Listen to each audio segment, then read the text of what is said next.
ਆਪਣੇ ਘਰ ਪਰਦੇਸੀਆਂ ਵਾਂਗੂ ਪਰਤਣ ਦਾ ਅਹਿਸਾਸ ਕਿਉਂ ਹੈ? ਮੈਂ 47 ਮਗਰੋਂ ਜੰਮਿਆ, ਮੇਰੇ ਪਿੰਡੇ ਲਾਸ ਕਿਉਂ ਹੈ? ਮਗਰੋਂ ਜੰਮਿਆ ਮੇਰੇ ਪਿੰਡੇ ਲਾਸ ਕਿਉਂ ਹੈ? ਸ਼ਹਿਰ ਲਾਹੌਰ ਚ ਆ ਕੇ ਜੇ ਨਨਕਾਣੇ ਵੀ ਮੈਂ ਜਾ ਨਹੀਂ ਸਕਦਾ, ਧਾਗਲ ਵੱਕੜੀ ਪਾ ਕੇ ਮਿਲਦਾ ਸਤਲੁਜ ਨਾਲ ਵਿਆਹ। ਇਸ ਦਰਵਾਜ਼ੇ ਨੂੰ ਫੜ ਫੜ ਕੇ ਇੱਕੋ ਫਾਂਸੀ ਮੇਰੀ ਮਾਂ ਇਸ ਘਰ ਚ ਆਈ ਸੀ। ਰਹਿਮਤ ਅਲੀ ਸਰਾਬਾ ਮੇਰੀਆਂ ਭੂਆ ਇੱਥੋਂ ਗਈਆਂ ਸਨ। ਆਜ਼ਾਦੀ ਮੇਰੀ ਭੈਣ ਇਹਨਾਂ ਦੇ ਉੱਤੇ ਕਦੇ ਸਾਡਾ ਵੱਖੋ ਵੱਖ ਇਤਿਹਾਸ ਕਿਉਂ ਹੈ? ਭੈਣ ਜੀ ਇਹਦਾ ਦਰਵਾਜ਼ਾ ਹੀ ਲਾ ਕੇ ਲੈ ਜਾਓ। ਦਰਵਾਜ਼ਾ ਤੁਸੀਂ ਤਾਂ ਦੇ ਦਿਓਗੇ, ਸਾਡਾ ਇਸ ਪਿੰਡ 'ਚ ਰਹਿ ਕੇ ਜਾਏਗਾ ਫਿਰ? ਵੀ ਸਾਡੀ ਨਿਸ਼ਾਨੀ ਨਹੀਂ, ਸਾਨੂੰ ਤੇ ਕੱਢ ਦਿੱਤਾ ਪਾਰਟੀਸ਼ਨ ਵੇਲੇ। ਦਰਵਾਜ਼ਾ ਨਾ ਕੱਢੋ।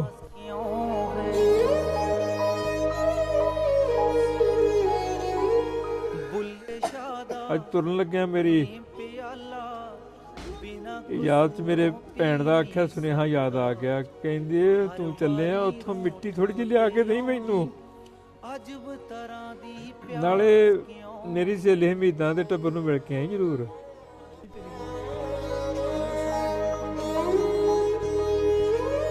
ਵਾਰਿਸ ਦੇ ਜੰਡਿਆਲੇ ਬੈਠੇ ਮਸਤ ਔਲੀਆ ਹੀਰ ਸੁਣਾਉਂਦੇ, ਰਾਂਝਣ ਯਾਰ ਫਕੀਰਾਂ ਨੂੰ ਇਹ ਪਿਰ ਮਿਲਣੇ ਦੀ ਆਸ ਕਿਉਂ ਹੈ? ਸਾਡੇ ਪਿੰਡ ਦੀ ਸੰਤੀ ਵਰਗਾ ਮੈਲਾ ਸੂਟ ਇਨਾਇਤਾਂ ਪਾਇਆ, ਪੌਣੀ ਸਦੀ ਗਵਾਚਣ ਮਗਰੋਂ ਰਾਵੀ ਪਾਰ ਲਿਬਾਸ ਕਿਉਂ? अस्सलाम वालेकुम दोस्तों, निंदो की नारोवाल गुरभजन ਗਿੱਲ ਸਾਹਿਬ ਦੇ ਪਿੰਡ ਆ। ਤੇ ਪਹਿਲਾ ਵਲੌਗ ਤੁਸੀਂ ਵੇਖਿਆ, ਆਪਾਂ ਪਿੰਡ ਪਹੁੰਚ ਗਏ। ਹੁਣ ਚੱਲੇ ਆ ਉਹਨਾਂ ਦੇ ਘਰ ਵਾਲੇ ਪਾਸੇ ਨੂੰ, ਜਿੱਧਰ ਉਹਨਾਂ ਦਾ ਘਰ ਆ। ਉਹ ਦਰਵਾਜ਼ਾ ਪੁਰਾਣਾ ਇੱਕ ਹੈਗਾ ਤੇ ਕੁਛ ਉਹਨਾਂ ਦੀਆਂ ਹੋਰ ਯਾਦਾਂ ਨੇ ਇਸ ਵਲੌਗ ਦੇ ਵਿੱਚ, ਉਹ ਤੁਹਾਡੇ ਤੱਕ ਪਹੁੰਚਾਵਾਂਗੇ। ਬੜੀ ਦੇਰ ਤੋਂ, ਜਿਵੇਂ ਮੈਂ ਤੁਹਾਨੂੰ ਦੱਸਿਆ ਸੀ, ਇਹਨਾਂ ਦੀ ਗੁਰਭਜਨ ਗਿੱਲ ਸਾਹਿਬ ਦੀ ਖੁਆਇਸ਼ ਸੀ ਕਿ ਮੈਂ ਆਪਣੇ ਪਿੰਡ ਜਾਵਾਂ। 10 ਵਾਰੀ ਵੈਸੇ ਤਾਂ ਪਾਕਿਸਤਾਨ ਆਏ ਆ, ਜਿਵੇਂ ਪਹਿਲੇ ਵਲੌਗ 'ਚ ਦੱਸਿਆ, ਲੇਕਿਨ ਪਿੰਡ ਦਾ ਵੀ ਕਿਉਂਕਿ ਨਾਰੋਵਾਲ ਦਾ ਵੀਜ਼ਾ ਨਹੀਂ ਸੀ ਮਿਲਦਾ ਤੇ ਆਂਦੀ ਸੀ ਮੈਂ ਮਤਲਬ ਵੀ ਆਊਟ ਆਫ ਦਾ ਵੇ ਜਾਣਾ ਨਹੀਂ, ਮਤਲਬ ਵੀ ਕਾਨੂੰਨ ਭੰਗ ਨਹੀਂ ਕਰਨਾ। ਸੋ ਇਸ ਵਾਰੀ ਉਹਨਾਂ ਨੂੰ ਵੀਜ਼ਾ ਮਿਲਿਆ ਤੇ ਉਹਨਾਂ ਨੂੰ ਉਹਨਾਂ ਦੇ ਪਿੰਡ ਲੈ ਕੇ ਆਏ। ਪਹਿਲਾ ਵਲੌਗ ਤੁਸੀਂ ਵੇਖਿਆ ਹੋਣਾ। ਤੇ ਆ ਹੁਣ ਚੱਲਦੇ ਉਹਨਾਂ ਦੇ ਘਰ ਵਾਲੇ ਪਾਸੇ।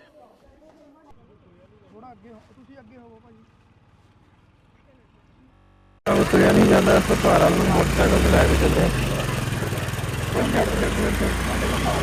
ਲੋੜ ਨਹੀਂ ਕਰਦੇ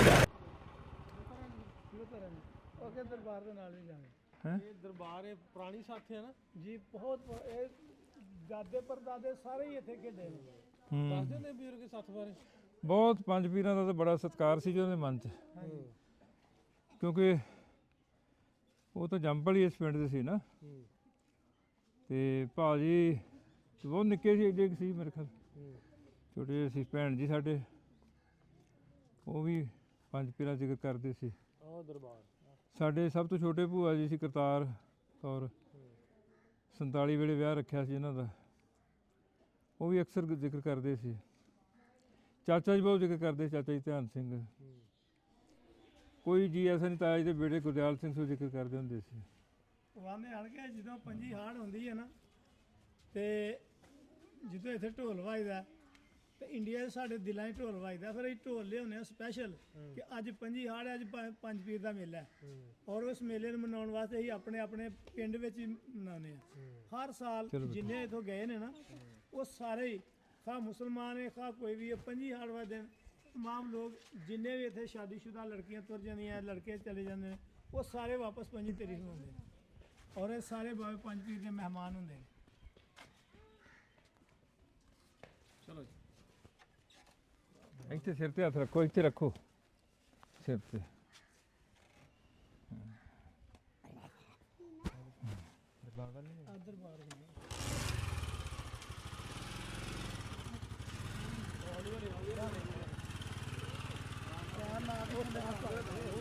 ਨਹੀਂ ਕੋਈ ਨਹੀਂ।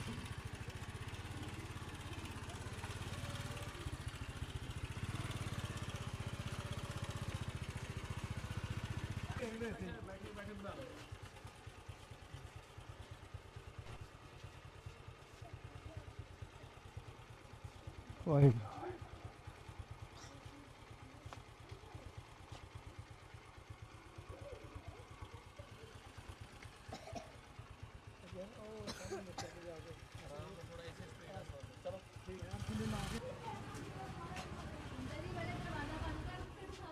ਹੈ ਅੱਛਾ ਬੂਆ ਸੀ। ਇਹ ਬੂਆ ਹੈ ਇਹਨਾਂ ਦਾ।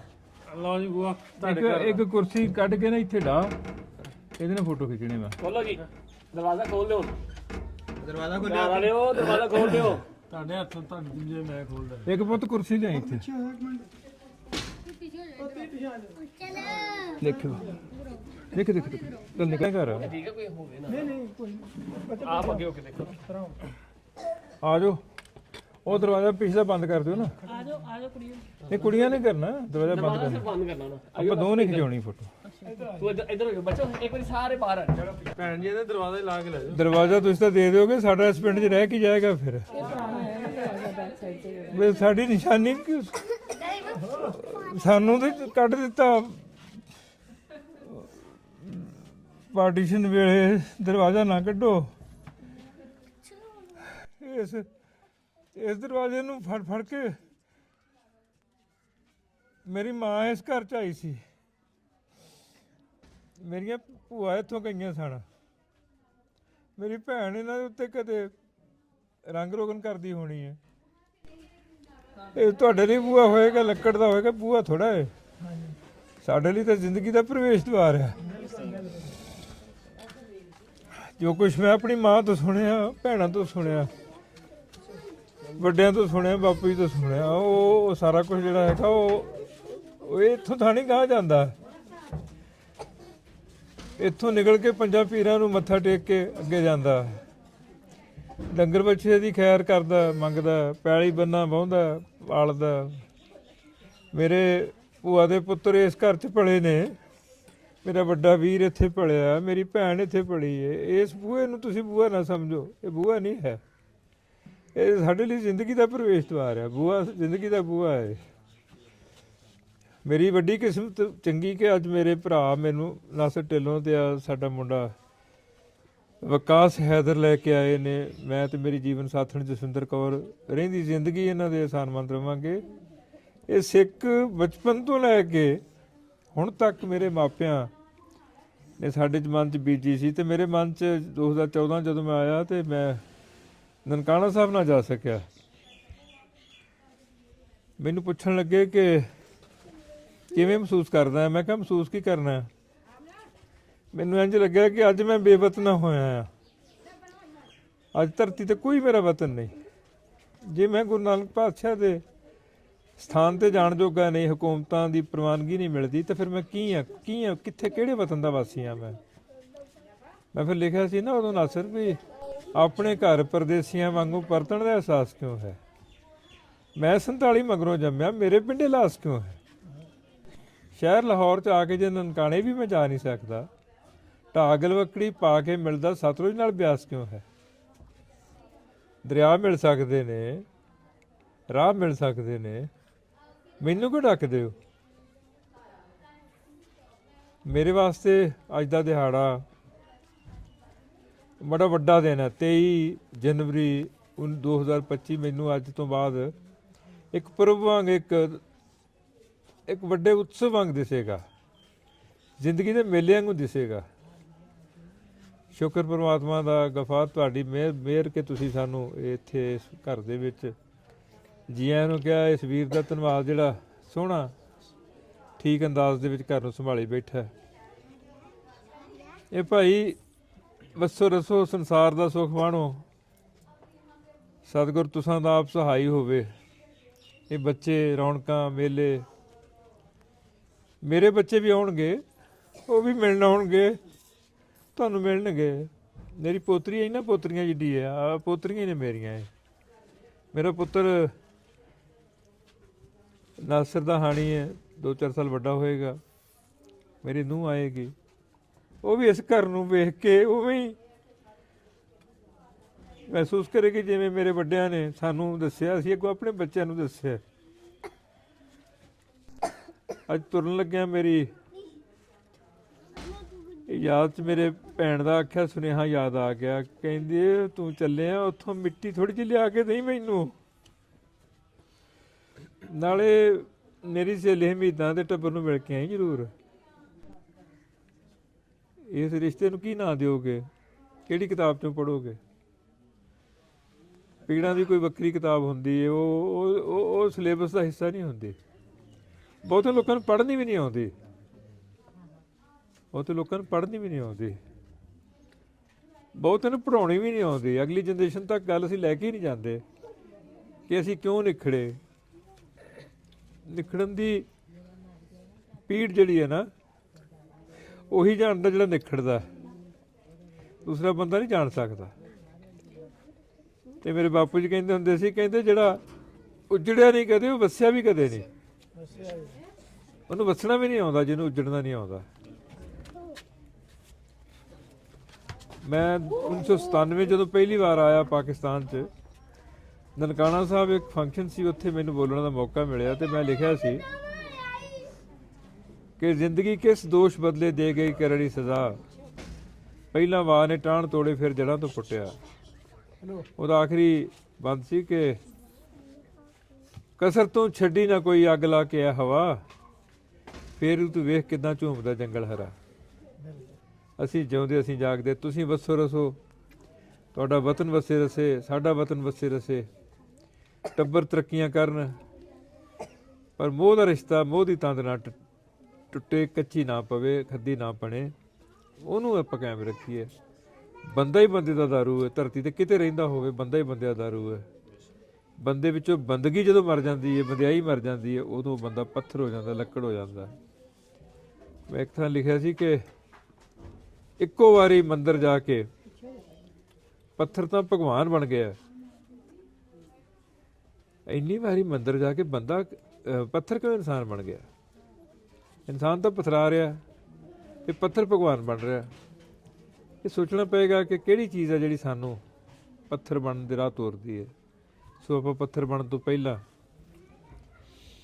ਆਪਣੇ ਅੰਦਰ ਜਿਹੜੀਆਂ ਸੈਂਸਿਟਿਵਿਟੀਜ਼ ਨੇ, ਸੰਵੇਦਨਾਵਾਂ ਨੇ, ਜਿਹੜੀਆਂ ਅੰਦਰ ਸਾਡੇ ਨਰਮ ਗੋਸ਼ੇ ਨੇ, ਉਹ ਕਾਇਮ ਰੱਖੀਏ। ਮੈਂ ਸ਼ੁਕਰਾਨਾ ਕਰਦਾ ਸਾਰੇ ਪਿੰਡ ਦੇ ਸਾਰੇ ਜੀਆਂ ਦਾ ਜਿਹੜੇ ਮੇਰੇ ਨਾਲ ਇਸ ਵਕਤ ਹਾਜ਼ਰ ਨੇ, ਨਿੱਕੇ ਬੱਚਿਆਂ ਤੋਂ ਲੈ ਕੇ ਬਹੁਤ ਪਿਆਰੇ ਬੱਚਿਆਂ ਤੋਂ ਲੈ ਕੇ ਸਿਆਣਿਆਂ ਤੱਕ, ਸਾਰਿਆਂ ਦਾ ਹੀ ਸ਼ੁਕਰਾਨਾ ਕਰਦਾ ਕਿ ਪਰਮਾਤਮਾ ਅੱਲਾ ਵਾਹਿਗੁਰੂ ਤੁਹਾਨੂੰ ਸਾਰਿਆਂ ਨੂੰ ਤਰੱਕੀਆਂ ਦੇ ਮੌਕੇ ਦੇਵੇ। ਜ਼ਿੰਦਗੀ 'ਚ ਕੋਈ ਵੀ ਮੁਸੀਬਤ ਤੁਹਾਡੇ ਰਾਹ ਅੱਗੇ ਆਵੇ ਤਾਂ ਤੁਸੀਂ ਉਸ ਨੂੰ ਲੰਘ ਕੇ ਪਾਰ ਜਾਣ ਦੀ ਕੈਫੀਅਤ ਮਾਣੋ। ਬਹੁਤ ਬਹੁਤ ਸ਼ੁਕਰਾਨਾ, ਬਹੁਤ ਬਹੁਤ ਧੰਨਵਾਦ। ਅਭੀ ਅੱਜ ਪਹੁੰਚ ਗਏ ਆਪਾਂ ਨਿੱਦੋਕੇ, ਨਾਰੋਵਾਲ ਸ਼ਹਿਰ ਦੇ ਵਿੱਚ ਇੱਕ ਪਿੰਡ ਹੈ ਨਿੱਦੋਕੇ। ਤੇ ਬਹੁਤ ਸਾਲਾਂ ਤੋਂ ਸਾਡੇ ਬੜੇ ਵੱਡੇ ਬਜ਼ੁਰਗ, ਸਾਡੇ ਬਾਪੂ ਜੀ ਨੇ, ਮੈਂ ਆਨਾ ਨਾਲ ਸਾਡੇ ਨਾਲ ਨੇ ਇਸ ਵੇਲੇ ਗੁਰਭਜਨ ਗਿੱਲ ਸਾਹਿਬ, ਬੜੇ ਵੱਡੇ ਸ਼ਾਇਰ ਨੇ ਪੰਜਾਬ ਦੇ।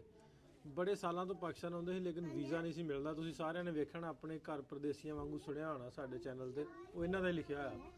ਤੇ ਅੱਜ ਇਹਨਾਂ ਨੂੰ ਹੁਣ ਫਿਰ ਵੀਜ਼ਾ ਮਿਲਿਆ ਇਸ ਸਾਲ ਤੇ ਆਪਣੇ ਪਿੰਡ ਆਏ ਨੇ, ਪਹੁੰਚੇ ਨੇ ਆਪਣਾ ਪਿੰਡ ਵੇਖਣ ਤੇ ਕੁਝ ਯਾਦਾਂ ਜਿਹੜੀਆਂ, ਕੁਝ ਗੱਲਾਂ ਸਾਡੇ ਨਾਲ ਸ਼ੇਅਰ ਕਰਨਗੇ। ਬਾਪੂ ਜੀ ਕਿਸ ਤਰ੍ਹਾਂ ਲੱਗ ਰਿਹਾ ਆ ਕੇ? ਜਿੰਨਾ ਚਿਰ ਮੈਂ ਨਹੀਂ ਸੀ ਆਇਆ ਉਹਨਾਂ ਚਿਰ ਮੈਂ ਆਮ ਬੰਦਾ ਸੀ, ਹੁਣ ਮੈਂ ਆਮ ਬੰਦਾ ਨਹੀਂ ਰਿਹਾ। ਹੁਣ ਬੜਾ ਕੁਛ ਇਤਿਹਾਸ ਮੇਰੇ ਮੱਥੇ ਤੋਂ ਲੈ ਕੇ ਥੱਲੇ ਤੱਕ ਮੇਰੇ ਨਾਲ ਨਾਲ ਤੁਰ ਰਿਹਾ। ਆਪਣੇ ਪੁਰਖੇ ਯਾਦ ਆ ਰਹੇ ਨੇ। ਆਪਣਾ ਦਾਦਾ ਅਣਵੇਖਿਆ ਦਾਦਾ ਮੇਰੇ ਜੰਮਣ ਤੋਂ ਬਹੁਤ ਪਹਿਲਾਂ ਉਹ ਚੜ੍ਹਾਈ ਕਰ ਗਏ ਸੀ। ਦਾਦੀ ਵੀ ਮੇਰੀ ਚੜ੍ਹਾਈ ਕਰ ਚੁੱਕੀ ਸੀ। ਮੇਰੇ ਮਾਂ-ਬਾਪ ਨੇ ਜੋ ਮੈਨੂੰ ਦੱਸਿਆ, ਮੇਰੀ ਦਾਦੀ ਕਿਹੋ ਜਿਹੀ ਸੀ, ਮਾਲਾ ਉਹਦਾ ਨਾਂ ਸੀ, ਸੇਖਵਾਂ ਦੀ ਧੀ ਸੀ, ਸੇਖਵੀਂ ਉਹਦੇ ਪੇਕੇ ਸੀ। ਦਾਦਾ ਮੇਰਾ ਕਿਰਤੀ ਬੰਦਾ ਸੀ, ਸਰਦਾਰ ਬੇਲਾ ਸਿੰਘ। ਮੇਰੇ ਬਾਪੂ ਜੀ ਸਾਹਿਬ ਹਰਨਾਮ ਸਿੰਘ, ਮਾਂ ਮੇਰੀ ਤੇਜ ਕੌਰ। ਭੈਣ ਉਹਨਾਂ ਦਾ ਕੀ ਸੁਣਾ ਸੀ ਉਹਦਾ? ਭੈਣ ਮਨਜੀਤ ਮੇਰੇ ਵੱਡੇ ਭੈਣ ਜੀ ਇਸ ਵੇਲੇ 85 ਸਾਲ ਦੇ ਨੇ। ਉਹ ਤੁਰਨ ਲੱਗੇ ਆਖਣ ਲੱਗੇ, ਕਹਿੰਦੇ ਹੋਰ ਮੇਰੇ ਲਈ ਕੁਛ ਨਾ ਲੈ ਕੇ ਆਈ, ਜਦੋਂ ਕਹਿੰਦੇ ਮੁੱਠੀ ਮਿੱਟੀ ਮੇਰੇ ਲਈ ਲੈ ਕੇ ਆਵੀਂ। ਮੈਨੂੰ ਉਹ ਸਾਰੇ ਜੀ ਚੇਤੇ ਆਉਂਦੇ ਰਹਿਣਗੇ ਜਿਹੜੇ ਚੀਜ਼ਾਂ 'ਚ ਮੈਂ ਜੰਮ ਪਲ ਕੇ 8 ਸਾਲਾਂ ਦੀ ਹੋਈ ਸਾਂ। ਮੇਰੇ ਭਾਅ ਜੀ ਵੱਡੇ ਹੋ ਕੇ ਗਏ ਨੇ ਪਿਛਲੇ ਸਾਲ ਬੱਚੇ ਬੇਟੇ ਨੂੰ ਮੇਰੇ ਭਤੀਜੇ ਨਾਲ ਲੈ ਕੇ ਆਏ ਸੀ ਆਸਟ੍ਰੇਲੀਆ ਤੋਂ। ਔਰ ਸਾਡੇ ਕੱਲੇ ਕੱਲੇ ਜੀ ਦੀ ਸਿੱਖ ਹੈ ਕਿ ਅਸੀਂ ਇਸ ਮਿੱਟੀ ਨੂੰ ਆ ਕੇ ਨਤਮਸਤਕ ਹੋਈਏ। ਅੱਜ ਜਦੋਂ ਮੈਂ ਆਇਆ ਵਾਂ ਤੇ ਮੈਨੂੰ ਇੰਝ ਲੱਗਿਆ ਕਿ ਇਹ ਉਹ ਕਿਤਾਬ ਹੈ ਜਿਹੜੀ ਮੈਂ ਹੁਣ ਤੱਕ ਨਹੀਂ ਲਿਖ ਸਕਿਆ। ਮੇਰੀ ਜੀਵਨ ਸਾਥੀ ਜਸਵਿੰਦਰ ਕੌਰ ਮੇਰੇ ਨਾਲ ਆ, ਇਹ ਵੀ ਆਪਣੇ ਪੇਕੇ ਪਿੰਡ ਨਹੀਂ ਜਾ ਸਕੀ, ਗੁਜਰਾਂਵਾਲੇ 'ਚ ਇਹਨਾਂ ਦਾ ਪਿੰਡ ਅਤਕਲ। ਅਗਲੀ ਵਾਰ ਨਾਸਰ ਆਪਾਂ ਉੱਥੇ ਚੱਲਾਂਗੇ। ਮੇਰੇ ਸਤਿਕਾਰਯੋਗ ਸੱਸ ਸਾਹਿਬਾ, ਉਹਨਾਂ ਦਾ ਸਰਗੋਧੇ 'ਚ ਪਿੰਡ ਸੀ, ਚੱਕ ਸੀ ਉਹਨਾਂ ਦਾ। ਤੇ ਉਹ ਜਦੋਂ 1995 'ਚ ਆਏ ਪਾਕਿਸਤਾਨ, ਤੇ ਜਾ ਕੇ ਉਹਨਾਂ ਨੇ ਲਾਂਭਾ ਦਿੱਤਾ, ਜਸਵਿੰਦਰ ਗੁੱਡੀਏ ਤੇਰੇ ਬਾਪੂ ਜੀ ਆਪ ਤੇ 29 ਜਾ ਆਏ ਨੇ, ਮੈਨੂੰ ਨਹੀਂ 42 ਚੱਕ ਲੈ ਕੇ ਗਏ। ਮੈਂ ਭੂਆ ਆਇਸ਼ਾ ਨੂੰ ਮਿਲਣਾ ਸੀ। ਭੂਆ ਆਇਸ਼ਾ ਨਾਲ ਬੜਾ ਸਨੇਹ ਸੀ ਉਹਨਾਂ ਦਾ, ਜਦ ਕਿ ਭੂਆ ਆਇਸ਼ਾ ਉਦੋਂ ਜਿਉਂਦੀ ਨਹੀਂ ਹੋਏਗੀ, ਕਿਉਂਕਿ ਸਾਡੇ ਬੀਜੀ ਦੀ ਉਮਰ ਵੀ ਇਸ ਵੇਲੇ 96 ਸਾਲ ਹੈ। ਪਰ ਉਹਨਾਂ ਸਿੱਖ ਸੀ ਕਿ ਭੂਆ ਆਇਸ਼ਾ ਮੈਨੂੰ ਉਡੀਕਦੀ ਹੈ। ਇਹ ਉਹ ਕਿਤਾਬਾਂ ਨੇ ਜਿਹੜੀਆਂ ਅਣਲਿਖੀਆਂ ਕਿਤਾਬਾਂ ਨੇ। ਹਰ ਬੰਦਾ ਇੱਕ ਕਬਰ ਹੈ, ਹਰ ਬੰਦਾ ਇੱਕ ਮੜੀ ਹੈ। ਉਹਦੇ ਅੰਦਰ ਕਿੰਨਾ ਕੁਝ ਬਲਦਾ ਹੈ, ਕਿੰਨਾ ਕੁਝ ਯਾਦਾਂ ਦਾ ਧੁਖਦਾ ਹੈ। ਉਹ ਸ਼ਬਦਾਂ ਦਾ ਗੁਲਾਮ ਨਹੀਂ ਹੈ। ਸਾਡੇ ਵਰਗੇ ਬੰਦੇ ਜਿਹੜੇ ਕਈ ਘੰਟੇ ਬੋਲ ਸਕਦੇ ਨੇ, ਉਹਨਾਂ ਦੇ ਕੋਈ ਸ਼ਬਦ ਖਿਸਕ ਜਾਂਦੇ ਨੇ, ਪਾਸੇ-ਆਸੇ ਹੋ ਜਾਂਦੇ ਨੇ। ਕਹਿੰਦੇ ਤੂੰ ਹੁਣ ਬੋਲ ਕੇ ਦਿਖਾ। ਬੰਦਾ ਫਿਰ ਬੋਲਣ ਜੋਗਾ ਨਹੀਂ ਰਹਿੰਦਾ। ਸੂਫੀ ਬਾਬੇ ਕਹਿੰਦੇ ਨਾ ਕਿ ਬੋਲਣ ਦੀ ਨਹੀਂ ਜਾ ਵੇੜਿਆ, ਉਹੋ ਜਿਹੀ ਨੌਬਤ ਆਉਂਦੀ ਹੈ। ਇਸ ਵਕਤ ਮੇਰੇ ਮਨ ਦੀ ਹਾਲਤ ਵੀ ਇਹੋ ਜਿਹੀ, ਲਗਭਗ ਇਹੋ ਜਿਹੀ ਹੈ, ਲਗਭਗ ਇਹੋ ਜਿਹੀ।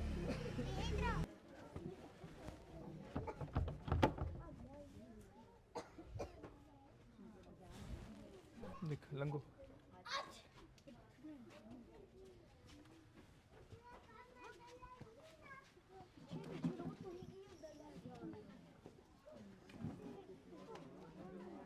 ਅੱਛਾ ਬੇਟੇ,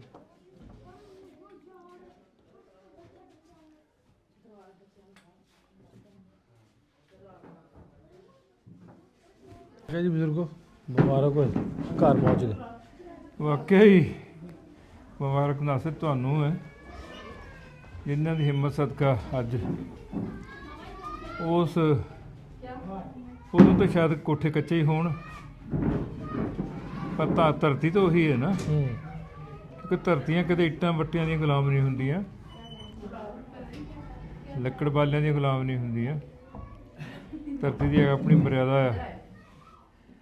ਕਦੇ ਇੱਥੇ ਮੇਰੀ ਮਾਂ ਡੋਲੇ ਪੈ ਕੇ ਆਈ ਹੋਏਗੀ, ਮੇਰੀ ਦਾਦੀ ਨੇ ਪਾਣੀ ਵਾਰਿਆ ਹੋਏਗਾ, ਮੇਰੀ ਭੈਣ ਜੰਮਣ ਤੇ, ਮੇਰੇ ਵੀਰ ਜੰਮਣ ਤੇ ਇਸ ਘਰ 'ਚ ਸ਼ਰੀਂ ਦੇ ਪੱਤ ਵੱਜੇ ਹੋਣਗੇ। ਜਦੋਂ ਉੱਜੜ ਕੇ ਗਏ ਨੇ,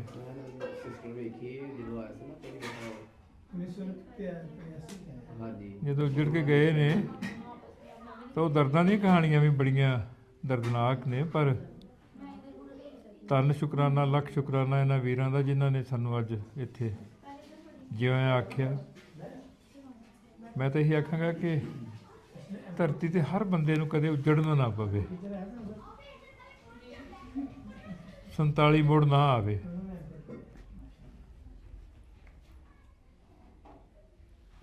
ਬਾਰ-ਬਾਰ 47 ਜਦੋਂ ਆਉਂਦੀ ਹੈ ਨਾ, ਉਜਾੜੇ ਲਿਆਉਂਦੀ ਹੈ, ਭਾਵੇਂ ਉਹ 147 ਹੋਵੇ, ਭਾਵੇਂ ਉਹ 1947 ਹੋਵੇ।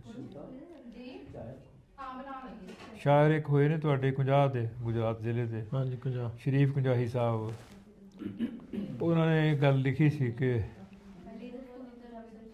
ਧੀਏ ਨਹੀਂ ਲੜਾਈਆਂ ਵਿੱਚ ਇਹਵਾ ਕੁਝ ਹੁੰਦਾ ਸਦਾ, ਵਾਈ ਜੱਜਾਂ ਮੂੰਹੋਂ ਕਦੇ ਸਾਖੀਆਂ ਨਹੀਂ ਕੱਢੀਆਂ। ਜਾਂ ਸਾਹਿਲ ਲੁਧਿਆਣਵੀ ਸਾਹਿਬ ਜੋ ਲਿਖਦੇ ਨੇ ਕਿ ਟੈਂਕ ਆਗੇ बढ़े या पीछे हटे, कोख धरती की बांझ होती है। ਅਸੀਂ ਸਵਾਹ ਦੀਆਂ ਪੁੜੀਆਂ ਸਾਂਭਦੇ ਸਾਂਭਦੇ ਘਿਓ ਦੇ ਪੀਪੇ ਡੋਲ ਬੈਠੇ ਆ। ਮੇਰੀ ਮਾਂ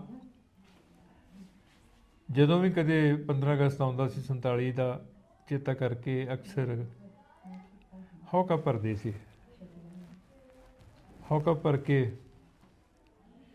ਉੱਤੇ 5-4 ਲਫ਼ਜ਼ ਵਰਤਦੀ ਹੁੰਦੀ ਸੀ। ਜਦੋਂ ਭਾਜੜਾਂ ਪਈਆਂ ਸੀ, ਜਦੋਂ ਹੱਲਾ ਗੁੱਲਾ ਹੋਇਆ ਸੀ, ਜਦੋਂ ਉਜੜੇ ਸਾਂ, ਜਦੋਂ ਬੰਦਾ ਬੰਦਾ ਨਹੀਂ ਸੀ ਰਿਹਾ, ਜਦੋਂ ਖੂਨ ਚਿੱਟਾ ਹੋ ਗਿਆ ਸੀ, ਤੇ ਅਕਸਰ ਸਮਾਗਮ ਹੁੰਦੇ ਨੇ 15 ਅਗਸਤ ਦੇ। ਤੇ ਦਿੱਲੀ ਇੱਕ ਵਾਰ ਦੀ ਗੱਲ ਹੈ, ਕਵੀ ਦਰਬਾਰ ਸੀ ਤੇ ਮੈਨੂੰ ਸੱਦਿਆ ਉਹਨਾਂ ਨੇ, ਤੇ ਮੈਂ ਬੀਜੀ ਨੂੰ ਕਿਹਾ, ਮੈਂ ਕਿਹਾ ਬੀਜੀ ਮੈਂ ਚੱਲਿਆ ਦਿੱਲੀ। ਕਹਿੰਦੇ ਕੀ ਕਰਨ ਚੱਲਿਆ? ਦਿੱਲੀ ਤੇਰਾ ਕੀ ਦੱਬਿਆ? ਮੈਂ ਕਿਹਾ ਬੀਜੀ ਕਵੀ ਦਰਬਾਰ ਹੈ, ਉੱਥੇ ਮੈਨੂੰ ਜਾਣਾ ਪੈਣਾ। ਕਾਹਦਾ ਕਵੀ ਦਰਬਾਰ ਤੇਰਾ? ਮੈਂ ਕਿਹਾ ਬੀਜੀ ਆਜ਼ਾਦੀ ਨਾਲ ਸੰਬੰਧ। ਕਿਹੜੀ ਆਜ਼ਾਦੀ? ਮੈਂ ਬੀਜੀ 15 ਅਗਸਤ 1947 ਨੂੰ ਆਜ਼ਾਦ ਹੋਇਆ ਸੀ ਦੇਸ਼,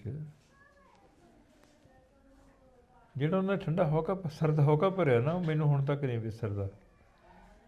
ਮੈਂ ਫਿਰ ਲਿਖਿਆ ਸੀ ਕਿ 47 ਵੇਲੇ ਉੱਜੜਨ ਦੀ ਗੱਲ ਮਾਂ ਦੇ ਮਨ ਤੋਂ ਲੈਂਦੀ ਨਹੀਂ। ਮੈਂ ਲੱਖ ਵਾਰੀ ਸਮਝਾਇਆ ਇਸ ਨੂੰ ਆਜ਼ਾਦੀ ਕਹਿੰਦੀ ਨਹੀਂ। ਜਦੋਂ ਮੈਂ 97 'ਚ ਆਇਆ ਨਾ ਨਾਸਿਰ, ਤੇ ਨਨਕਾਣਾ ਸਾਹਿਬ ਕਵੀ ਦਰਬਾਰ ਸੀ, ਜਸਵਿੰਦਰ ਵੀ ਨਾਲ ਹੀ ਸੀ ਉਦੋਂ। ਮੈਨੂੰ ਵੀ ਮੌਕਾ ਮਿਲਿਆ ਬੋਲਣ ਦਾ, ਤੇ ਮੈਂ ਉੱਥੇ ਉਹਨਾਂ ਨੂੰ ਕਿਹਾ ਕਿ ਉਦੋਂ 50ਵਾਂ ਸਾਲ ਸੀ ਨਾ ਆਜ਼ਾਦੀ ਦਾ। ਹਾਂਜੀ। ਮੈਂ ਕਿਹਾ ਜ਼ਿੰਦਗੀ ਕਿਸ ਦੋਸ਼ ਬਦਲੇ ਦੇ ਗਈ ਕਰੜੀ ਸਜ਼ਾ, ਪਹਿਲਾਂ ਵਾਹ ਨੇ ਟਾਹਣ ਤੋੜੇ ਫਿਰ ਜੜ੍ਹਾਂ ਤੋਂ ਪੁੱਟਿਆ। ਮੇਰੀ ਮਾਂ ਭੁੱਲਦੀ ਨਹੀਂ ਅੱਧੀ ਸਦੀ ਪਹਿਲਾਂ ਦੀ ਬਾਤ, ਇੱਕ ਛੰਨਾ ਪੌਣੇ ਬੱਧੀ ਰੋਟੀ ਕੁੱਤਾ ਲੈ ਗਿਆ। ਛੰਨੇ 'ਚ ਨਾ ਇੱਕ ਸੁੱਕੀ ਰੋਟੀ ਲੁਕਾ ਕੇ ਰੱਖੀ ਸੀ ਮੇਰੀ ਮਾਂ ਨੇ, ਕਿ ਜਦੋਂ ਭੁੱਖ ਲੱਗੇਗੀ ਤੇ ਮੈਂ ਆਪਣੇ ਪੁੱਤਰ ਜੱਸ ਨੂੰ, 3.5 ਸਾਲ ਦੇ ਸੀ ਭਾਜੀ ਉਦੋਂ, ਉਹਨਾਂ ਨੂੰ ਮੈਂ ਭੋਰ ਕੇ ਪਾਣੀ 'ਚ ਜਲਦੀ ਕਰਕੇ ਦੇ ਦਿਆਂਗੀ। ਭੁੱਖੇ ਸੀ ਕੁੱਤੇ ਵੀ, ਉਦੋਂ ਭੁੱਖੇ ਸੀ। ਕੁੱਤੇ ਨੇ ਉਹ ਸਿਰਹਾਣੇ ਪਿਆ ਸੀ ਛੰਨਾ, ਪੌਣਾ ਵੀ ਲੈ ਗਿਆ, ਛੰਨਾ ਵੀ ਲੈ ਗਿਆ, ਰੋਟੀ ਵੀ ਲੈ ਗਿਆ। ਫਿਰ ਮੈਨੂੰ ਯਾਦ ਆਈ ਆਪਣੇ ਭੂਆ ਜੀ ਵੱਡਿਆਂ ਦੀ ਗੱਲ। ਫੁੱਫੜ ਜੀ ਸਾਡਿਆਂ ਦਾ ਕਤਲ 47 'ਚ ਹੀ ਹੋਇਆ ਸੀ, ਹੱਲਿਆਂ ਗੁੱਲਿਆਂ 'ਚ। ਉਹ ਲੱਦੇਵਾਲਾ ਬਲਾਚ ਦੇ ਸਰਪੰਚ ਵੀ ਸੀ, ਤੇ ਨਾਲ ਦੀ ਨਾਲ ਉਹ ਜ਼ਿਲ੍ਹਾ ਸੋਲਜਰ ਬੋਰਡ ਦੇ ਚੇਅਰਮੈਨ ਵੀ ਸੀ, ਕੈਪਟਨ ਭਾਗ ਸਿੰਘ ਬੜੈਚ। ਉਹਨਾਂ ਦੇ ਕਤਲ ਤੋਂ ਬਾਅਦ ਜਦੋਂ ਕਾਫਲੇ ਦੇ ਵਿੱਚ ਤੁਰੇ ਉਹ, ਤੇ ਅੱਗੇ ਜਾ ਕੇ ਤੇ ਉਹਨਾਂ ਦੇ ਇੱਕ ਜਵਾਨ ਪੁੱਤਰ ਨੂੰ ਬਰਛੀ ਮਾਰ ਕੇ ਬਲਵਈਆਂ ਨੇ ਮਾਰ ਦਿੱਤਾ। ਤੇ ਭੂਆ ਸਾਡੀ ਨੇ ਆਪਣੇ ਸਿਰ ਦੀ ਚੁੰਨੀ ਉਤਾਰ ਕੇ ਉਹਦੇ ਉੱਤੇ ਪਾਤੀ। ਕਹਿੰਦੇ ਪੁੱਤਰ ਮੇਰੇ ਕੋਲ ਤੇਰੇ ਤੈਨੂੰ ਦੇਣ ਵਾਸਤੇ ਸਿਰਫ ਇਹੋ ਕੁਝ। ਉਹਨੂੰ ਸਿਵਾ ਵੀ ਨਸੀਬ ਨਹੀਂ ਹੋਇਆ। ਉਹਨੇ ਲਿਖਿਆ ਕਿ ਸਿਰ ਦੀ ਚੁੰਨੀ ਲਾਸ਼ ਪੁੱਤਰ ਦੀ ਤੇ ਪਾ ਅੱਗੇ ਤੁਰੀ, ਇਸ ਤੋਂ ਵੱਧ ਕੇ ਭਲਾ ਹੋਵੇਗਾ ਕਿਹੜਾ ਕਰਬਲਾ। ਹੋਰ ਵੀ ਸ਼ੇਰ ਸੀ ਕਿ ਉਹਦੇ 'ਚ ਇੱਕ ਆਖਰੀ ਮੈਂ ਗੱਲ ਉਹ 'ਚ ਕਹੀ ਕਿ ਕਸਰ ਤੂੰ ਛੱਡੀ ਨਾ ਕੋਈ, ਅੱਗ ਲਾ ਕੇ ਆ ਹਵਾ, ਫੇਰ ਵੀ ਤੂੰ ਵੇਖ ਕਿੱਦਾਂ ਝੂਮਦਾ ਜੰਗਲ ਹਰਾ। ਫੇਰ ਵੀ ਵਸਦੇ। ਅਸੀਂ ਉਜੜੇ, ਜਿੰਨੀਆਂ ਜ਼ਮੀਨਾਂ ਛੱਡ ਕੇ ਗਏ ਸੀ ਉਦੋਂ ਚੌਥਾ ਹਿੱਸਾ ਵੀ ਨਹੀਂ ਮਿਲੀਆਂ। ਗਹਿਣੇ ਵਾਲੀਆਂ ਜ਼ਮੀਨਾਂ ਦਾ ਕੱਖ ਨਹੀਂ ਮਿਲਿਆ। ਜਾਣ ਸਾਰ ਬਾਪੂ ਜੀ ਬਿਮਾਰ ਪੈ ਗਏ, ਚਾਚਾ ਜੀ ਫੌਜ ਸੀ, ਪੈਰਵੀ ਕਰਨ ਵਾਲਾ ਕੋਈ ਹੈ ਨਹੀਂ ਸੀ। ਦਾਦਾ ਜੀ ਇਸੇ ਪਾਸੇ ਸੁਰਗਵਾਸ ਹੋ ਗਏ ਸੀ, ਦਾਦੀ ਬਿਰਧ ਸੀ। ਨਿੱਕੇ ਨਿੱਕੇ ਜਾਣੇ ਸੀ, ਭੈਣ 8 ਸਾਲ ਦੀ, ਛੋਟੇ ਭਾਜੀ ਉਦੋਂ 3 ਸਾਲ ਪੌਣ 4 ਸਾਲ ਦੇ, ਛੋਟੇ ਬ੍ਰਦਰ ਜਿਨ੍ਹਾਂ ਦਾ ਬਰਥ ਹੀ ਬਾਅਦ 'ਚ 48 'ਚ ਹੋਇਆ 30 ਜਨਵਰੀ ਨੂੰ। ਮੇਰਾ ਤਾਂ ਖੈਰ 53 ਦਾ ਬਰਥ ਹੈ। ਸੰਘਰਸ਼ ਦੀ ਘੜੀ ਸਾਡੇ ਵੱਡੇ ਭੂਆ ਜੀ ਦੇ ਪਰਿਵਾਰ ਨੇ ਸਾਡੀ ਬਾਂਹ ਫੜੀ, ਐਜੂਕੇਸ਼ਨ ਦੇ ਰਾਹ ਤੋਰਿਆ, ਕਿਉਂਕਿ ਜਿੰਨੀ ਕੁ ਜ਼ਮੀਨ ਹਾਸਲ ਹੋਈ ਉਹਦੇ ਤੋਂ ਰੋਟੀ ਨਹੀਂ ਸੀ ਨਿਕਲਦੀ। ਡੰਗਰ ਵੱਛਾ ਪਾਲ ਕੇ ਘਰ ਦਾ ਗੁਜ਼ਰਾਨ ਕੀਤਾ। ਜੇ ਉਹ ਇੱਕ ਦੂਸਰੇ ਦੀ ਧਿਰ ਨਾ ਬਣਦੇ, ਅਸੀਂ ਸਾਰੇ ਸਾਡੇ ਜੀਅ ਨਾ ਬਣਦੇ, ਤਾਂ ਸਾਡੇ ਘਰ 'ਚ ਐਜੂਕੇਸ਼ਨ ਨਹੀਂ ਸੀ ਆ ਸਕਦੀ। ਉਹ ਸਾਡੇ ਫੁੱਫੜ ਦੀ ਐਜੂਕੇਸ਼ਨ ਦੇ ਬਹੁਤ ਵੱਡੇ ਵਧਾ ਸੀ। ਉਹ ਐਡੇ ਪਿੰਡ ਦੇ ਮੁਖਤਬਰ ਇਨਸਾਨ ਸੀ ਕਿ ਇੱਕ ਵਾਰ ਉਹਨਾਂ ਨੇ ਇਨਕਾਰ ਕਰ ਦਿੱਤਾ ਕਿ ਮੈਂ ਸਰਪੰਚ ਨਹੀਂ ਬਣਨਾ। ਪਹਿਲਾਂ ਸਰਪੰਚ ਰਹੇ 2 ਵਾਰੀ, ਉਹਨਾਂ ਨੇ ਇਨਕਾਰ ਕਰਤਾ ਮੈਂ ਸਰਪੰਚ ਨਹੀਂ ਬਣਨਾ। ਸਾਰੇ ਪਿੰਡ ਨੇ ਇੱਕਾ ਕਰਕੇ, ਤੁਹਾਨੂੰ ਇਹ ਅੱਜ ਵੀ ਪਿੰਡ ਵਾਲੇ ਬੰਦੇ ਦੱਸਣਗੇ ਨਾਸਰ, ਕਿ ਉਹਨਾਂ ਦੀ ਦਸਤਾਰ ਰੱਖ ਕੇ ਸਰਬਸੰਮਤੀ ਨਾਲ ਫੈਸਲਾ ਕੀਤਾ ਕਿ ਸਾਡਾ ਸਰਪੰਚ ਕੈਪਟਨ ਭਾਗ ਸਿੰਘ ਹੀ ਹੋਵੇਗਾ। ਮਤਲਬ ਇਹੋ ਜਿਹੇ ਹੀਰੇ ਵੀ ਅਸੀਂ ਅੱਗ ਦੀ ਖੇਡ 'ਚ ਗਵਾਏ ਆ। ਅੱਗ ਦੀ ਖੇਡ ਚ ਬਚੇ। ਔਰ ਕਿੰਨੇ ਬੇਲੀ ਸੀ ਮੇਰੇ ਕਜ਼ਨਸ ਦੇ, ਉਹਨਾਂ 'ਚੋਂ ਇੱਕ ਦਾ ਨਾਂ ਨਾਸਰ ਵੀ ਸੀ, ਮੈਂ ਸੁਣਦਾ ਰਿਹਾ ਬਚਪਨ 'ਚ। ਕਿੰਨੀਆਂ ਗੂੜੀਆਂ ਯਾਰੀਆਂ ਰਾਤੋਂ ਰਾਤ ਫਿੱਕੀਆਂ ਪੈ ਗਈਆਂ। ਉਹ ਮੇਰੇ ਖਿਆਲ 35 ਕਿ 36 ਦੇ ਵਿੱਚ ਉਹਨਾਂ ਨੇ ਗ੍ਰੈਜੂਏਸ਼ਨ ਕੀਤੀ ਹੈ ਗੁਜਰਾਣੇ ਦੀ ਖਾਲਸਾ ਕਾਲਜ 'ਚੋਂ। ਤੁਹਾਡੀ ਗੱਲ ਤੋਂ ਗੱਲ ਵੱਡੀ ਹੁੰਦੀ ਹੈ ਕਿ ਫਿੱਕੀਆਂ ਦੋਸਤੀਆਂ ਹੋ ਗਈਆਂ। ਸਾਡਾ ਜਿਹੜਾ ਸਾਹਮਣੇ ਦਰਵਾਜ਼ਾ ਹੈ ਨਾ, ਇਹਦੇ ਸਾਹਮਣੇ ਸੁਨਿਆਰ ਦਾ ਘਰ ਸੀ। ਅੱਛਾ। ਤੇ ਅੱਬਾ ਜੀ ਕਹਿੰਦੇ ਨੇ ਕਿ ਜਦੋਂ ਜਾਣ ਲੱਗੇ ਨਾ ਤੇ ਉਹਨੇ ਮੈਨੂੰ ਆਵਾਜ਼ ਮਾਰੀ ਕਿ ਆ ਮੇਰੇ ਗਲੇ ਲੱਗ। ਤੇ ਬਾਜੀ ਕੋਠੇ ਦੇ ਵੀ ਖਲੋਤੇ ਹਨ ਆਪਣੇ, ਤੇ ਥੱਲੇ ਤੋਂ ਉਤਰਦੇ ਨਹੀਂ ਡਰਦੇ ਸਾਰੇ। ਉਹ ਕਹਿਣਗੇ ਯਾਰ ਸਾਰੀ ਉਮਰ ਗਲੇ ਲੱਗਿਆ ਤੇ ਹੁਣ ਤੂੰ ਜਾ। ਉਹਨੇ ਦਰਵਾਜ਼ੇ ਦੇ ਪਿੱਛੋਂ ਗੰਡਾਸਾ ਕੱਢ ਕੇ ਨਾ ਜਿਹਦੇ ਅੱਗੇ ਲਾਇਆ ਹੋਇਆ ਸੀ, ਆ ਟੋਕਾ ਲਾਇਆ ਹੁੰਦਾ ਟੋਕਾ ਹੈ। ਲਾਇਆ ਆਹੋ ਸੀ। ਹਾਂ। ਕਹਿੰਦਾ ਅੱਜ ਮੇਰਾ ਦਿਲ ਕਰਦਾ ਸੀ ਤੈਨੂੰ ਵੱਢ ਕੇ ਜਾਵਾਂਗਾ, ਪਰ ਤੇਰੀ ਵਧੀ ਏ, ਤੂੰ ਨਹੀਂ ਥੱਲੇ ਉਤਰਿਆ। ਤੇ ਮੇਰੇ ਬਾਬੂ ਜੀ ਕਹਿਣ ਲੱਗੇ ਕਿ ਮੈਂ ਤਾਂ ਜ਼ਿੰਦਗੀ 'ਚ ਤੇਰੇ ਨਾਲ ਕਦੀ ਕੋਈ ਐਸੀ ਗੱਲ ਨਹੀਂ ਕੀਤੀ। ਕਹਿੰਦਾ ਮੇਰਾ ਰਾਤੀ ਬਾਪ ਮੁਸਲਮਾਨਾਂ ਨੇ ਮਾਰਿਆ ਤੇ ਮੈਂ ਉਹਦਾ ਬਦਲਾ ਲੈਣਾ ਕਿ ਇੱਕ ਮੁਸਲਮਾਨ ਮਾਰ ਕੇ ਤੇ ਮੈਂ ਤੈਨੂੰ ਮਾਰਨਾ ਹੈ, ਕਿਉਂਕਿ ਅੱਬਾ ਜੀ ਭਲਵਾਨ ਸਨ ਤੇ ਬੜੇ ਖੂਬਸੂਰਤ ਜਵਾਨ ਹਨ। ਕਹਿੰਦਾ ਜਿਸ ਤਰ੍ਹਾਂ ਮੇਰਾ ਖੂਬਸੂਰਤ ਪਿਓ ਗਿਆ ਉਸੇ ਤਰ੍ਹਾਂ ਤੈਨੂੰ ਮੈਂ ਲੈਣਾ ਚਾਹੁੰਦਾ। ਉਹ ਕਹਿੰਦਾ ਜਾ ਫਿਰ ਹੁਣ ਤੂੰ ਚਲਾ ਜਾ, ਤੈਨੂੰ ਮੈਂ ਫੇਰ ਵੀ ਕਹਿਣਾ ਕਿ ਤੂੰ ਚਲਾ ਜਾ, ਅਗਰ ਤੂੰ ਦੂਜੀ ਵਾਰੀ ਕਹਿੰਦਾ ਮੈਂ ਅੰਦਰੋਂ ਘੋੜੀ ਕੱਢ ਕੇ ਲੈ ਆਉਣੀ ਹੈ। ਉਹਨਾਂ ਤੇਰੀ ਧੌਣ ਲਾ ਦੇ ਇੱਥੇ। ਉਹਨਾਂ ਸੁਨਿਆਰਿਆਂ ਨੇ ਆਪਣਾ ਸਾਰਾ ਕਾਰੋਬਾਰ 1942 ਚ ਸ਼ਿਫਟ ਕਰ ਲਿਆ ਬੰਬੇ। तो सारे बम्बई चले गए। इतों जो चंद जी रह गए हैं वो फिर सिक्योरिटी ਦੇ ਤਹਿਵੀਲ ਚ ਆ ਕੇ ਫਿਰ ਬੰਬਈ ਗਏ। ਗਫਾਰ ਜੀ ਬਾਪੂ ਜੀ ਕਹਿੰਦੇ ਨੇ ਕਿ ਕਿਸੇ ਨੂੰ ਯਕੀਨ ਹੀ ਨਹੀਂ ਸੀ ਅਸੀਂ ਪੱਕੇ ਤੌਰ ਤੇ ਚਲੇ ਜਾਣਾ। ਉਹ ਜੀ 5-7-10 ਦਿਨ ਦੀ ਗੱਲ ਹੈ, ਬੋੜੀ ਹੋਣਾ।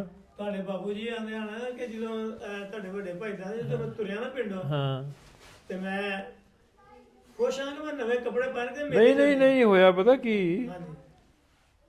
ਇਹਨਾਂ ਦੇ ਨਾ ਲੀੜੇ ਸਵਾਏ ਸੀ ਨਵੇਂ, ਫੁੱਲਾਂ ਵਾਲਾ ਝੱਗਾ ਸੀ ਕਹਿੰਦੇ ਇੱਕ ਵੀ ਜੀ ਦੱਸਦੇ ਹੁੰਦੇ ਸੀ। ਤੇ ਇਹਨਾਂ ਨੂੰ ਪਾਇਆ ਵੀ ਹੁਣ ਰਹਿਣਾ ਤਾਂ ਇੱਥੇ ਹੈ ਨਹੀਂ, ਇਹਨੂੰ ਨਵੇਂ ਕੱਪੜੇ ਪਾ ਕੇ ਤੁਰਦੇ ਆ।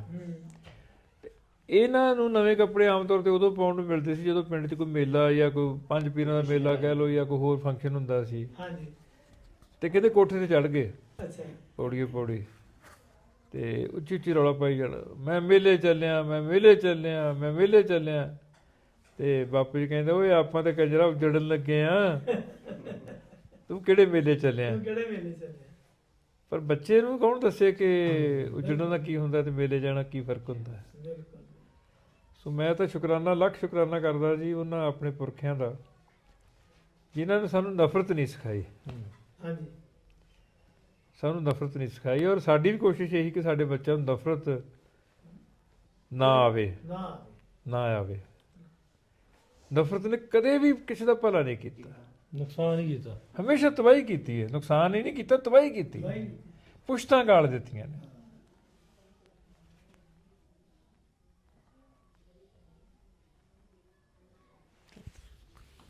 ਹੁੰਦਾ ਹੈ ਕਿ ਜਦੋਂ ਕੁਛ ਰਾਤਾਂ ਬਾਰਿਸ਼ਾਂ ਹੋਈਆਂ 1981 ਚ ਇੰਨੀਆਂ ਬਾਰਿਸ਼ਾਂ ਹੋਈਆਂ ਕਿ ਇੱਥੇ ਸਾਡੇ ਸਾਰਿਆਂ ਦੇ ਮਕਾਨ ਗਿਰ ਗਏ। ਅੱਛਾ। ਤੇ ਇਹਨਾਂ ਦਾ ਉਹ ਮਕਾਨ ਪਿਛਲਾ ਹੈ ਨਾ, ਐਡੀਆਂ ਵੱਡੀਆਂ ਕੰਧਾਂ, ਕੱਚੀਆਂ ਕੰਧਾਂ, ਉਹ ਕਹਿੰਦੇ ਬੜੀਆਂ ਚੌੜੀਆਂ ਕੰਧਾਂ, ਬੜੀਆਂ ਚੌੜੀਆਂ ਕੰਧਾਂ, ਉਹ ਵੀ ਡਿੱਗ ਗਏ। ਉਹ ਪਿਛਲਾ ਕਮਰਾ ਵੀ ਡਿੱਗ ਗਿਆ, ਉਹਦੇ ਤੇ ਪਿਆ ਮੀਂਹ, ਉਹ ਚਰਾਸਾ ਵੀ ਡਿੱਗ ਗਿਆ। ਓਕੇ। ਉਹ ਚਰਾਸਾ ਜੋ ਡਿੱਗਾ ਨਾ ਤੇ ਇਹਨਾਂ ਨੇ ਪਤਾ, ਉਹ ਕਾਫੀ ਦਿਨਾਂ ਬਾਅਦ ਅੰਦਰੋਂ ਮਿੱਟੀ ਬਾਹਰ ਕੱਢੀ ਤੇ ਵੇਖਿਆ ਥੱਲੇ ਭਾਂਡਾ ਨਿਕਲਿਆ। ਅੱਛਾ। ਉਹ ਤੁਹਾਡਾ ਭਲਾ ਹੋ ਜੇ। ਉਹ ਫਿਰ ਖੜ ਕੇ ਸਟੇਟ ਬੈਂਕ 'ਚ ਵਿਖਾਇਆ ਵੀ ਇਹਦਾ ਕੀ ਮਿਲੇਗਾ। ਕਹਿਣ ਲੱਗਾ ਅਗਰ ਇਹ ਵਕਤ ਨਾਲ ਤੁਸੀਂ ਲੈ ਕੇ ਆਉਂਦੇ ਤੇ ਤੁਸੀਂ ਲਾਹੌਰ ਪੂਰੀ ਨਰਕ ਦੀ ਖਰੀਦ ਦਿੰਦੇ। ਉਹ ਤਾਂ ਬੱਚਿਆਂ ਨੂੰ ਫਿਰ ਜਾ ਕੇ ਖੇਡਣ, ਕੰਮ ਨਹੀਂ ਆਇਆ ਚਰਾਸਾ, ਕੰਮ ਨਹੀਂ ਆ ਚਰਾਸੇ 'ਚ ਭਾਂਡਾ ਜਿਹੜਾ ਕੰਮ ਨਹੀਂ ਬੜੀ ਕਰ ਛੜੀ ਨਾ। ਜਦੋਂ ਬੱਚਿਆਂ ਦੀ ਸ਼ਾਦੀ ਕਰਨ ਲੱਗੇ ਨਾ ਤਾਂ ਜ਼ਰੂਰਤ ਪਈ ਤਾਂ ਮਾਈ ਨੇ ਆਖਣਾ ਕਰਨਾ ਕਿ ਸ਼ਾਦੀ ਆ ਗਈ ਤੇ ਪੈਸਾ ਤੇ ਕੋਲ ਹੈ ਕੋਈ ਨਹੀਂ। ਮੈਂ ਕਿਹਾ ਭੜੀਏ ਬਹਿ ਤੂੰ, ਮੇਰੇ ਕੋਲ ਬੜੇ ਪੈਸੇ ਨੇ। ਤੁਸੀਂ ਪਿੰਡ ਘੁੰਮ ਕੇ ਪੂਰਾ ਆ ਤੇ ਗਿੱਲ ਸਾਹਿਬ ਪਹਿਲਾਂ ਤੇ ਨਹੀਂ ਸਨ ਰਾਜੀ ਜਾਣ ਤੇ ਵੀ ਮੈਂ ਨਹੀਂ ਜਾਇਆ ਨਹੀਂ ਜਾਣਾ, ਸਕੂਟਰ ਤੇ ਅਸੀਂ ਘੁਮਾਤਾ ਸਾਰਾ ਕਾਰ ਦੇ ਕੋਲ ਲੈ ਚੱਲ। ਮੈਂ ਕਿਹਾ ਗਿੱਲ ਸਾਹਿਬ ਹਾਂ ਮੈਂ ਕਿਹਾ ਸਕੂਟਰ ਤੇ ਘੁਮਾਤਾ ਤੁਹਾਨੂੰ ਵੇਖ ਉਹ ਲਓ ਮਹਾਰਾਜ ਤੁਸੀਂ ਤਾਂ ਉਦੋਂ ਹੀ ਘੁਮਾ ਦਿੰਦੇ ਹੋ ਬੰਦੇ ਨੂੰ ਆਂਦੇ ਸੀ ਵੀ ਨਹੀਂ ਜਾਣਾ ਉਦੋਂ ਹੀ ਘੁਮਾ ਦਿੰਦੇ ਹੋ ਬੰਦਿਆਂ ਨੂੰ ਗੱਡੀ ਕਿੱਥੇ ਆਪਣੀ ਆਵੇ ਆ ਗਈ ਗੱਡੀ 'ਚ ਆ ਗਈ